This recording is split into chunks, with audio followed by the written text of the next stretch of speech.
From last week into this new week, it's been one heavy headline after another. It's that headline you see and you are immediately drained emotionally. And it makes you question how much more society expects women to endure in silence. One of the most recent cases sparking outrage online is that of a female TikToker whose emotional videos have now triggered nationwide concern and conversations around sexual violence. The young woman, identified as Mirabel, shared on a platform that she was allegedly assaulted in her apartment by a stranger. Her videos, posted earlier in the week, detailed how the incident occurred in the early hours of Sunday, February the 15th. According to her, she had been alone at home when an unexpected knock on the door changed everything. What she initially thought was a familiar face at the door, she said, quickly turned into a traumatic encounter that left her physically injured and emotionally shaken. However, public reaction has been mixed. Now, while many Nigerians responded with sympathy and demands for justice, there were also voices of doubt. Certain observers raised questions about aspects of her narration, including her physical well-being after the alleged incident, while others reviewed online posts and screenshots, noting what they considered inconsistencies. Now, still beyond the debates, her videos ignited a wider conversation. The hashtag Stop Raping Women began trending across X, formerly known as Twitter, with thousands demanding justice, accountability, and stronger protection systems for women. In response to the viral outcry, the Lagos State Domestic and Sexual Violence Agency confirmed it had taken note of the circulating videos and public concern.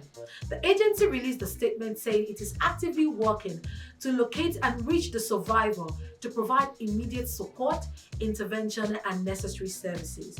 They also emphasized the importance of ensuring her safety, well-being, and access to justice. Now, the situation grew even more concerning after the young woman shared another emotional video indicating she had harmed herself in distress following the incident. She credited a friend for stepping in quickly and getting her urgent medical help. You see, that revelation further intensified calls for authorities and support agencies to act swiftly. Sadly, guys, you see, this case is not isolated at all. Barely a week earlier, another TikTok user had also come forward alleging sexual assault following a modeling engagement. Her case, she later shared, began gaining traction after being referred to the gender unit in Ikeja with legal support from barrister Dami Marshall, daughter of Fuji icon Wasiu Ayinde Marshall. She noted that after initial reporting challenges, the case was eventually receiving serious attention, crediting public support for pushing action.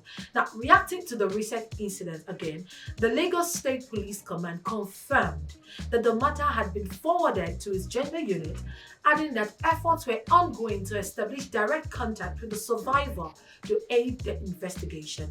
But you see, guys, if we all look past the statements, the hashtags, and the investigations, we'll find that a more profound truth rests silently just below the surface.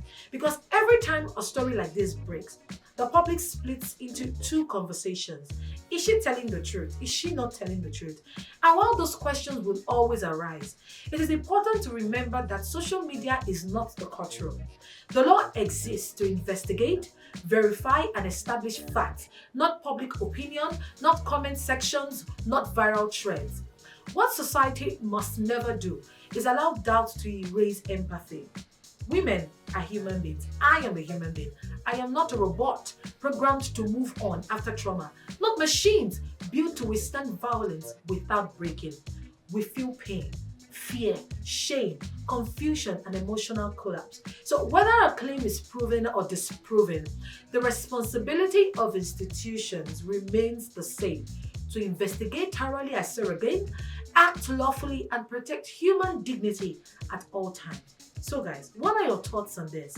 Let us talk in the comment section below. And that's a wrap up on today's episode. Now, from President Bola Tinubu signing the Electoral Act 2026 Amendment Bill into law, to Pascal Okechukwu, popularly known as Cubana Chief Priest urging Southeasterners to rethink their political strategy ahead of 2027 in relation to Nnamdi Kanu. And then the deeply troubling case of a young TikToker whose emotional videos have reignited urgent conversation about sexual violence in Nigeria. There's three different stories, three different angles, but one common thread: accountability, power, and the voices demanding to be heard. And here was so this happened. We don't just report the buzz as usual, we unpack it, we question it, and we keep the conversation going. Thank you so much for spending your time with me today.